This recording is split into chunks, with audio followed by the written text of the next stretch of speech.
Proverbs Chapter 11, through the Bible. Part 2. When it goeth well with the righteous, the city rejoiceth, and when the wicked perish, there is shouting. By the blessing of the upright the city is exalted, but it is overthrown by the mouth of the wicked. Proverbs 11 verses 10 and 11. I placed David and Saul beside these proverbs. When David was king of Israel, Jerusalem became a great city. When King Saul died, there was not much mourning for him. He that is void of wisdom despiseth his neighbor, but a man of understanding holdeth his peace. Proverbs 11 verse 12. I believe David is an example of this proverb too. Did you ever stop to think of the tremendous effect the life of David had upon Solomon? Even though David had committed sin with Solomon's mother, Bathsheba, David's life was a wonderful life except for that blot on it. You remember when David had to flee from the city when Absalom rebelled against him. That Shimei of the family of Saul cursed him. Old Joab, David's captain, wanted to go over and run a spear through him. David said, "No, he is speaking out of his heart. This is God's judgment upon me. A man of understanding holdeth his peace." There will be times when you will find folk are actually cursing you, maligning your character. Just keep quiet. The Lord will take care of it, as he took care of the situation with David. These are wonderful principles in this book. They are good for young people to study. There seems to be a real spiritual movement among the young people of today. I would like to see them study the book of Proverbs. It would bring them to Christ, because he is the one who runs the school of wisdom, and he is made unto us wisdom. Proverbs would give young people a lot of common sense. It seems to me we are short on common sense today.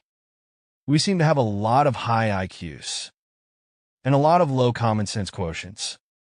A talebearer revealeth secrets, but he that is of a faithful spirit concealeth the matter. Proverbs 11 verse 13. A talebearer is one who tells something in order to hurt someone else. Sometimes the thing he is saying is true, but he still ought not to say to others. If he knows that a brother has sinned, he ought to go to him personally and deal with him privately about it. He should not run around and tell everyone else about it. Where no counsel is, the people fall, but in the multitude of counselors there is safety. Proverbs 11 verse 14. Perhaps a more understandable translation is this: where no management is, the people fall, but in the multitude of counselors there is safety. Regardless of how smart you are, you need good advice. You will remember that God gave Daniel to be an advisor to Nebuchadnezzar. He helped his king a great deal. Daniel was also an advisor to Cyrus, and he was a great help to him. He that is surety for a stranger shall smart for it, and he that hateth suretyship is sure. Proverbs 11 verse 15. One who goes surety for a stranger shall smart for it, and he will get smart from the experience. He will learn that he made a big mistake. However, there was one who was surety for a stranger. Do you know who that was? Well, listen to the Apostle Paul. For ye know the grace of our Lord Jesus Christ, that, though he was rich, yet for your sakes he became poor, that ye through his poverty might be rich. 2 Corinthians 8 verse 9. He assumed your debt of sin and mine. He had to pay the awful penalty. His experience is described prophetically in Psalm 69 verse 4. They that hate me without a cause are more than the hairs of mine head. They that would destroy me, being mine enemies wrongfully, are mighty. Then I restored that which I took not away. And again, he was oppressed, and he was afflicted, yet he opened not his mouth. He is brought as a lamb to the slaughter, and as a sheep before her shearers is dumb, so he openeth not his mouth. Isaiah 53 verse 7. The penalty was exacted, and he became answerable for it. The wages of sin is death. Romans 6 verse 23, and Christ paid it for me. What a wonderful thing that is.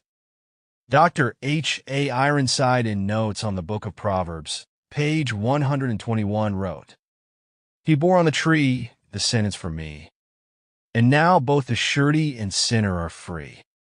He took my place. A gracious woman retaineth honor, and strong men retain riches." Proverbs 11 verse 16. This reminds me of Ruth in the book of Ruth. She was a widow, she was poor, and she was a woman. Yet she retained her honor. Boaz could say to her, "For all the city of my people doth know that thou art a virtuous woman." Ruth 3 verse 11. The whole town of Bethlehem knew her. Not only did she maintain her honor in relationship with the opposite sex, but in every way she retained honor. The second part would apply to Boaz. And strong men retain riches. The wicked worketh a deceitful work, but to him that soweth righteousness shall be a sure reward. As righteousness tendeth to life, so he that pursueth evil pursueth it to his own death. They that are of a froward heart are abomination to the Lord, but such as are upright in their way are his delight. Though hand join in hand, the wicked shall not be unpunished, but the seed of the righteous shall be delivered. Proverbs 11 verse 18 to 21. Here is quite a contrast between sin and righteousness. Deceitfulness and lawlessness are going to be judged. There is no escape.